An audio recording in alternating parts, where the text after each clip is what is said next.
Per millorar la gestió dels recursos públics, el Cercle d'Economia proposa un pacte per l'eficiència de l'administració.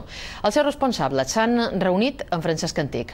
El president els ha donat el seu suport i s'ha mostrat satisfet del balanç de passatgers que ens deixa la Setmana Santa. L'educació i l'eficiència dels recursos públics són els dos temes que més preocupen al Cercle d'Economia de les Illes. Els seus responsables han mantingut una trobada amb el president Francesc Antic i li han proposat un pacte en cada àrea.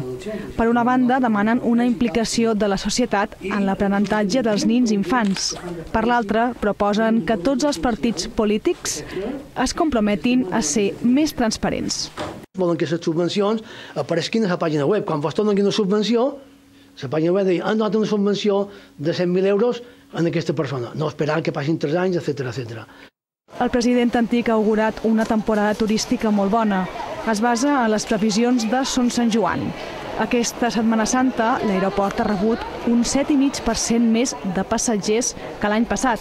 En vista a l'estiu, l'augment de visitants serà d'un 5,5% més, encara que el mercat alemany i espanyol es trobin en hores baixes.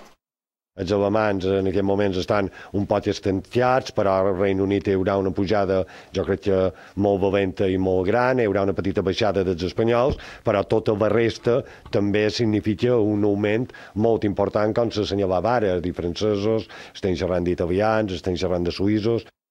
El govern s'ha acomiadat de Nemesio Suárez, que ha estat fins fa 15 dies el director de Son Sant Joan.